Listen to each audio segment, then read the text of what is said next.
So now बेटा, अब next feature क्या कहता है? नेक्स्ट फीचर हमसे ये कहता है कि ऐसा नहीं है कि हमारा कॉन्स्टिट्यूशन में कभी भी कोई अमेंडमेंट्स नहीं हो सकती, या हमारे कॉन्स्टिट्यूशन में कभी भी कोई अमेंडमेंट्स नहीं हुए।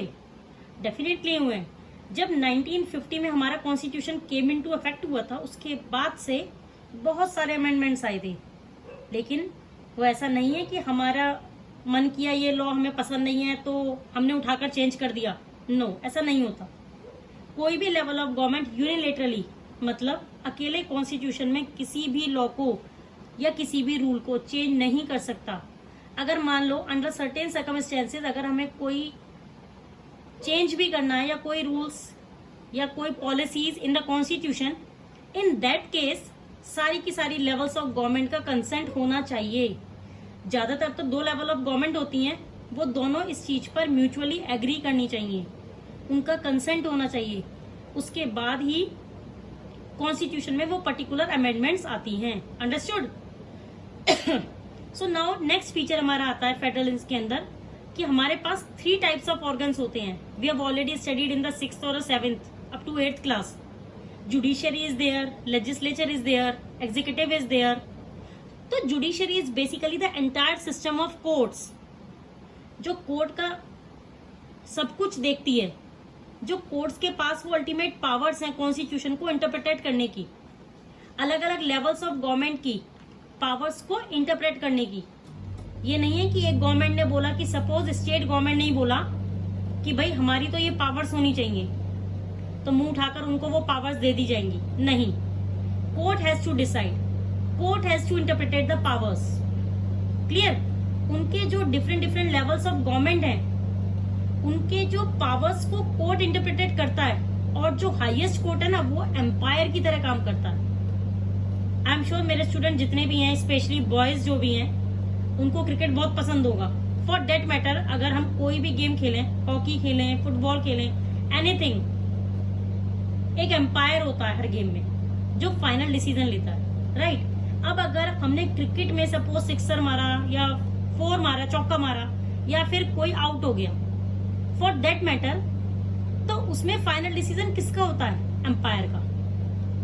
तो ऐसा ही हमारी कोर्ट में भी फंक्शन करती है, ऐसा ही हमारी कोर्ट भी करती है। उनका फाइनल वर्ड होता है कि अगर उन्होंने बोल दिया कि यहाँ पर इस पर्टिकुलर लेवल ऑफ गवर्नमेंट का प्रोस्पेक्टिव सही नहीं है, तो इट मीन सही नहीं है। Court will decide. Clear? Clear students? Then next हमारा फीचर आता है द सोर्सेज ऑफ रेवेन्यू।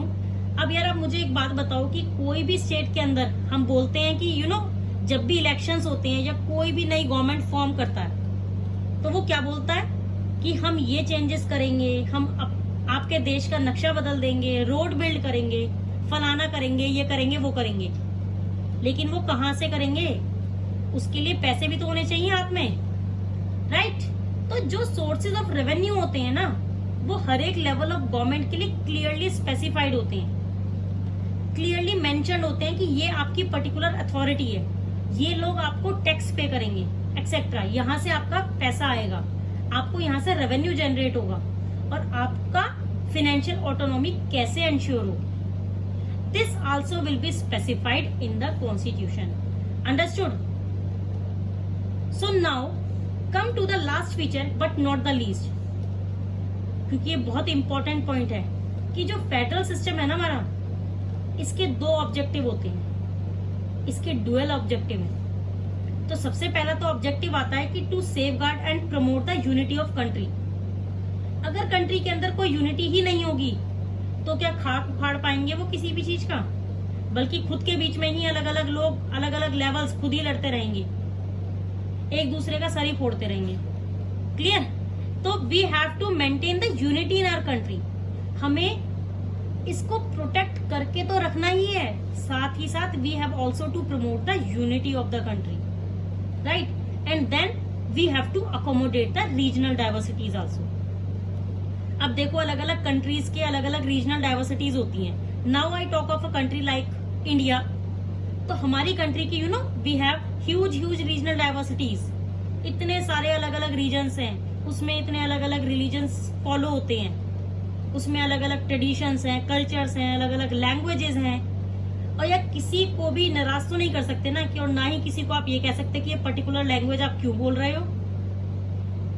कोई नहीं कह सकता ऐसी बात। No, this could not happen. You have to respect the regional diversities, and regional diversities को अकोमोडेट करना, उसको बैलेंस करके रखना बहुत ही ज्यादा इंपॉर्टेंट है।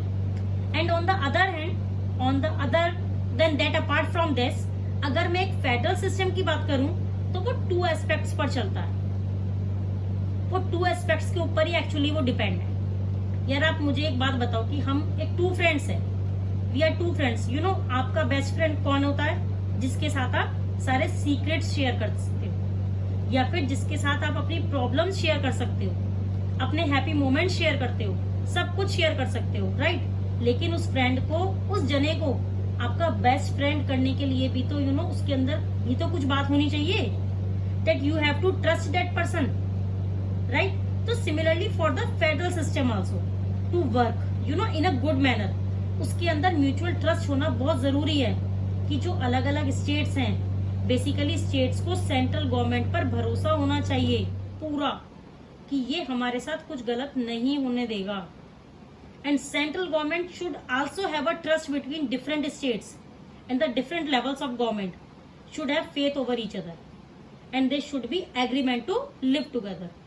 अब इतने सारे अलग अलग रिलीजन्स हैं, अलग अलग रीजन्स हैं, इतनी सारी कल्चरल डाइवर्सिटीज है, डेट आई ऑलरेडी सेड। इसमें we have to you know have this to begin us कि सबके साथ रहना है हमारे को, you know, in an agreement. अगर वो चीज ही नहीं होगी तो हम आपस में ही लड़ते मरते रह जाएंगे, झगड़ते रहेंगे, तो ये चीजें कैसे चलेंगी, राइट।